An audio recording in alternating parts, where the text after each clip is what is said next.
Tas tāpēc, ka igauņiem blakus ir Somija, savukārt lietuviešiem Polija.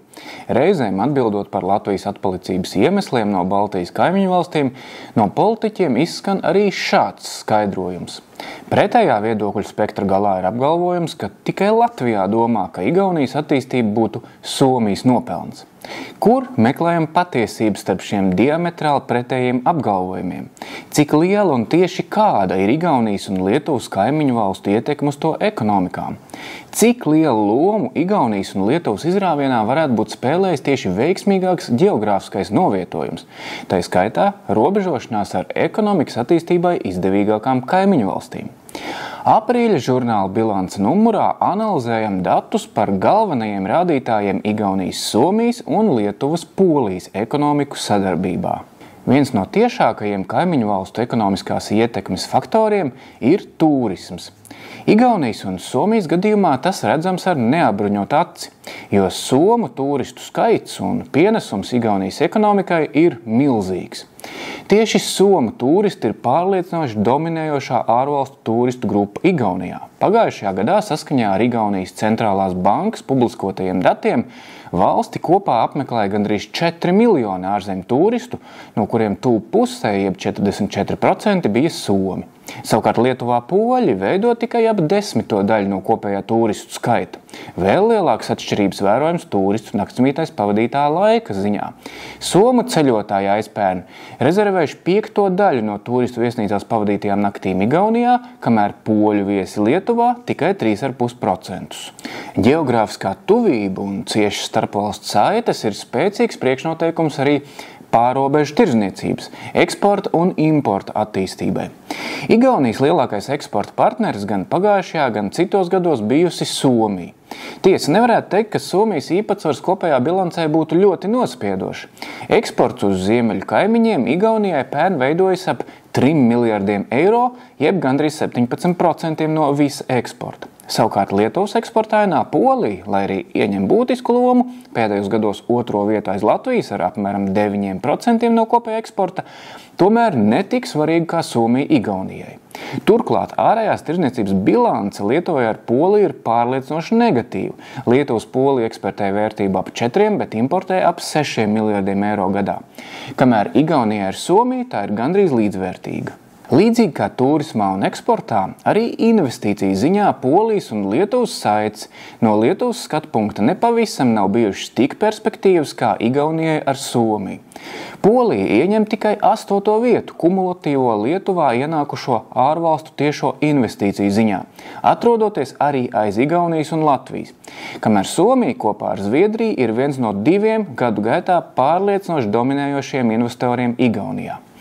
Polijas un Lietuvas pārī Polija var kalpot kā noieta tirgus, taču daudz mazākā investīcija izcelsmes vieta, ja salīdzina ar Somijas un Igaunijas sadarbību. Poļiem ir bijusi daudz mazāka jēga investēt Lietuvā, jo lēts darba spēks ar līdzīgu zināšanu un prasmi līmeni bija pašiem, skaidro Luminor bankas galvenais ekonomists Pēters Strautiņš. Vēl viens būtisks kaimiņu valsts savstarpējas ekonomiskās gravitācijas faktors ir darba spēka migrācija. Šajā ziņā Somijas tuvums Igaunijai ir radījis ļoti būtisku atšķirību ar abām pārējām Baltijas valstīm. Kamēr no Lietuvas un Latvijas pārsvarā uz Rietumu Eiropu kopš iestāšanās Eiropas Savienībā emigrējuši vairāki 100 000 iedzīvotāji no katras valsts, no Igaunijas uz Somiju aizbraukušo iedzīvotāju skaits tiek lēsts ievērojami mazāks.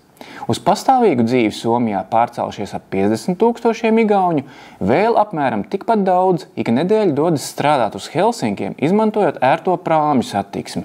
Tas nozīmē, ka šie daļējie emigranti nedēļas nogalēs atgriežas mājās, tērējot tur Somijā nopelnīto naudu, un tam ir pozitīva ietekme uz Igaunijas ekonomiku. Polija Lietuvai šādas darba spēka tuvās emigrācijas iespējas nav devusi, jo Polijas ekonomikas labklājības un algu līmenis bijis apmēram līdzīgs Lietuvai.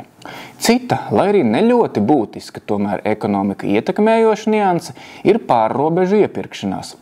Šajā ziņā vērojams pilnīgi pretējas plūsmas Somijas Igaunijas un Polijas Lietuvas pāros. Kamēr Somi ienes naudu Igaunijā, lietuvieši dodas iepirkšanās turismā uz lētāko Poliju, atstājot aiz robežas diezgan ievērojams naudas summas. Piemēram, 2023. gada pirmajos 9 mēnešos tie bijuši 271,3 miljoni eiro. Bet rekords uzstādīts 2019. gadā, kad lietuviešu pircēji Polijas pierobežas reģionos iztērējuši 367 miljonus eiro. Tas, protams, nenāk par labu Lietuvas ekonomikai. Kā zināms, ar Igauniju un Somiju situācija ir pretēja. Pārsvarā tieši Somi ir tie, kas dodas iepirkties uz Tallinu. Īpaši leģendāra šajā ziņā kļūsi alkohola tirzniecība. Kā Latvijas ģeogrāfiskā priekšrocība Baltijas valstu savstarpējā konkurencē, visbiežāk tiek uzsvērts fakts par atrašanos Baltijas centrā, kam it kā būtu jāsniedz priekšrocības. Piemēram, loģistikas ziņā, ja runā par lielām ārvalstu kompānijām, kurām jāizvēlas galvenā bāzes mītne darbībai Baltijas reģionā. Tomēr dzīvē ne viss ir tik vienkārši. Pirmkārt, ne visās ekonomikas nozarēs uzņēmēji vispār domā par orientēšanos atsevišķi uz nelielo Baltijas reģionu. Otrkārt, Latvijas centrālā atrašanās pozīcijas Baltijā tomēr ģeogrāfiski zaudē Lietuvai, kas atrodas tuvāk Rietumē Eiropai. Proti, tā ir kā ieejas vārti Baltijas valstīs, un tas ļāvis tieši mūsu dienvidu kaimiņiem sekmīgāk attīstīt transporta biznesu, loģistikas un noliktavu bāzes, tirniecības plūsmām ar pārējo Eiropu. Skaidro bankas Citadele ekonomists Mārtiņš Āboliņš. Būtiskākā Somijas ietekme uz Igauniju iespējams izpaudusies jau biznesa vides attīstībā 90. gados. Tā ļāvusi pieņemt pareizos ekonomiskās transformācijas lēmumus un likt pamatus igauņu atrāvienam no abām pārējām Baltijas valstīm. Dažādās nozarēs esmu dzirdējis stāstus, ka igauņi, saskaroties ar kādu problēmu jautājumu, parasti mēdza palūkoties, kā tas atrisināts Somijā un to nokopēt. Viņi nekautrējās daudzas lietas vienkārši pārņemt, stāsta Mārtiņš Āboliņš. Savukārt Lietuvas attīstībā ekonomiskajām saitēm ar Poliju ir bijusi daudz mazāka nozīme. Turklāt vēl ir jautājums, vai tā vispār ir ar plusa zīmi. Līdz ar to, rezumējot, gan aplūkotie dati, gan aptaujātie ekonomisti liecina, ka Somijas tuvums Igaunijai tiešām ir palīdzējis ātrāk attīstīties. Taču Lietuvas situācija drīzāk salīdzinām ar Latviju, kurai nav bijis šāda ilgtspējīgu ekonomikas izaugsmi pozitīvi ietekmējoša kaimiņa.